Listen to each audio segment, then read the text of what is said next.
This channel does not promote any violent, harmful, or illegal activities. All content provided by this channel is meant for an educational purpose only. Cancer Healer Center, a new beginning. RG Kar মামলায় ধাক্কা রাজ্যে, CBI তদন্ত করছে। রাজ্যের আবেদন এই মুহূর্তে গ্রহণযোগ্য হবে না।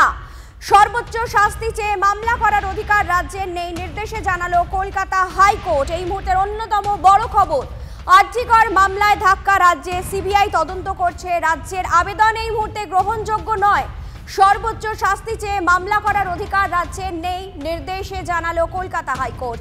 নির্দেশে আর কি বলা হয়েছে জানতে চলে যাব আমাদের প্রতিনিধি শ্রাবন্তীর কাছে। শ্রাবন্তী, হাইকোর্ট নির্দেশে আর ঠিক কি জানিয়েছে তোমার থেকে জানতে চাইবো। দেখো চয়নিকা, শুধুমাত্র দুটো লাইনই পড়েছেন বিচারপতি মোহাম্মদ সাব্বার রশিদি। তার যে উল্লেখ করা পয়েন্টগুলো রয়েছে তার মধ্যে একটাই কথা রয়েছে, সিবিআই এই ঘটনার তদন্ত প্রথম থেকে করছিল, তাই এই মুহূর্তে কোনো এখতিয়ার নেই রাজ্য সরকারের। তাদের আপিল ছিল, সেটা খারিজ করা হয়েছে। অর্থাৎ রাজ্য সরকার যেটা চেয়েছিল যে সর্বোচ্চ সাজা রাজ্য সরকার চাইতে পারে, তার যুক্তি হিসেবে রাজ্য সরকার জানিয়েছিল যে রাজ্য যে কোনো স্টেটের সমস্ত রেসপন্সিবিলিটি নেয় এবং একই সঙ্গে রাজ্য সরকার যে কোনো কিছু ইমপ্লিমেন্ট করতে পারে। যদি সর্বোচ্চ সাজা দিতেই হয় তাহলে ইমপ্লিমেন্টেশনের জন্য রাজ্য সরকারের একটা ভূমিকা থাকে, তাই রাজ্য সরকার সর্বোচ্চ সাজা চাইতেই পারে। এখন চয়নিকা, সিবিআই এর বক্তব্য ছিল যে যেহেতু একসময় প্রধান বিচারপতি এই তদন্তভার কলকাতা পুলিশের হাত থেকে নিয়ে সিবিআই এর হাতে দিয়ে দেয়, তাহলে কোথায় গিয়ে রাজ্য সরকার কিভাবে এখানে সঞ্জয় রায়ের সর্বোচ্চ সাজা চাইতে পারে। একই সঙ্গে সিবিআই এর বক্তব্য ছিল যে তারা নিজেরাই সর্বোচ্চ সাজা চেয়ে নিম্ন আদালতেও দ্বারস্থ হয়েছিলেন, তারা নিজেরাও নিম্ন আদালতে সওয়াল করেছিলেন সঞ্জয় রায় যাতে সর্বোচ্চ সাজা হয়। উচ্চতর আদালতে তারা নিজেরাও আসছেন সর্বোচ্চ সাজা চেয়ে, তাহলে রাজ্য সরকারের ভূমিকা এখানে কেন থাকবে?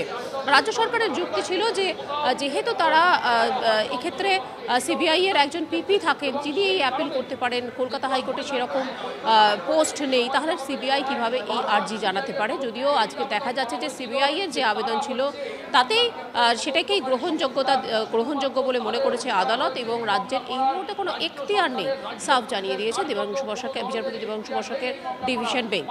এখন চয়নিকা, বিভিন্ন বিরোধী দল থেকে শুরু করে আইনজীবী মহলের একাংশের প্রশ্ন ছিল, তড়িঘড়ি রাজ্য সরকার কেন এখানে এলো? কোথাও কি কোনো চমক ছিল? কোথাও কি রাজ্য সরকার যেভাবে এই প্রসঙ্গে আসবো, তার আগে একটু দর্শকদের শোনাবো সুবর্ণ গোস্বামী থেকে শুরু করে বিকাশ রঞ্জন ভট্টাচার্য, তারা কি প্রতিক্রিয়া জানাচ্ছেন। প্রকৃত তদন্তটা করে প্রকৃত অপরাধীদের বের করা, সেটা তারা করলো না। সঞ্জয়ের ফাঁসির জন্য হচ্ছে প্রথম দিন থেকে হচ্ছে রাজ্য প্রশাসনের সর্বোচ্চ নেত্রী থেকে শুরু করে প্রত্যেকে, রাস্তা থেকে শুরু করে আদালত, চোখে লাগার মতো করে তারা এই একমাত্র সাক্ষী তাকে ফাঁসিতে লটকে তাকে নিকেশ করে দেওয়ার ষড়যন্ত্র করছে। আমরা এই মুহূর্তে টেলিফোনে পেয়ে গেছি কেন্দ্রীয় প্রতিমন্ত্রী শিক্ষা সুকান্ত মজুমদারকে। সুকান্ত বাবু, আপনাকে স্বাগত জানাই। একেবারে রাজ্যের আবেদন এই মুহূর্তে গ্রহণযোগ্য নয় বলে স্পষ্টত জানিয়ে দিল হাইকোর্ট, আপনার প্রতিক্রিয়া? দেখুন, রাজ্যের অবস্থা এখন হচ্ছে গাই মানেন না, নিজেই মোড়ল আর কি। কেউ মোড়ল মানছে না, তবু রাজ্য ওখানে গিয়ে শিং ভেঙে বাছুরের দলে ঢোকার চেষ্টা করছে। যেখানে রাজ্যের কোনো এখতিয়ার নেই, লোকাল স্ট্যান্ডই নেই, সেখানে গিয়ে হুড়োহুড়ি করে কোনোভাবে কেসটাকে যেন গুবলেট করে দেওয়া যায়, সেই চেষ্টা কিন্তু মুখ্যমন্ত্রীর তরফে মুখ্যমন্ত্রীর নির্দেশে হচ্ছে। এবং কোনো কিছু লুকোনোর চেষ্টা, এটা পরিষ্কার কিন্তু বোঝা যাচ্ছে যে কিছু লুকোনোর চেষ্টা করা হচ্ছে। এটা বৃহত্তর তদন্তে আসা উচিত, এবং এই লুকোনোর বিষয়টা, যে বিষয়টিকে লুকোনোর চেষ্টা হচ্ছে, সেটা বাংলার জনগণের সামনে, দেশের সামনে আসা উচিত। অনেক ধন্যবাদ সুকান্ত বাবু। কথা বলছিলাম সুকান্ত মজুমদারের সঙ্গে। আরজিকর মামলায় ধাক্কা রাজ্যে, সিবিআই তদন্ত করছে, রাজ্যের আবেদন এই মুহূর্তে গ্রহণযোগ্য নয়, কি বলছেন বিকাশ রঞ্জন ভট্টাচার্য, আপনাদের শোনাই। রাজ্যের কোনো অধিকার নেই, এটা প্রতিষ্ঠিত আইন। রাজ্য যদি প্রতিষ্ঠিত আইনের বেড়ে গিয়ে অন্য কোনো উদ্দেশ্য নিয়ে সরকারি পয়সা খরচা করে মামলা করে, যা হবার তো হয়েছে অবধারিত, বিস্মিত হওয়ার কিছু নেই, নতুনত্ব কিছু নেই। এদিকে আমরা কথা বলেছিলাম তিলোত্তমার বাবার সঙ্গে, তিনি স্পষ্টতই দাবি করছেন যে যারা এখনো পর্যন্ত বাইরে ঘুরে বেড়াচ্ছে অথচ এই কাজের সঙ্গে যুক্ত ছিল এমনটা অভিযোগ, তাদের বিরুদ্ধে আগে ব্যবস্থা গ্রহণ করা হোক। তিনি প্রতিক্রিয়া কি জানিয়েছেন আমাদের শোনাবো।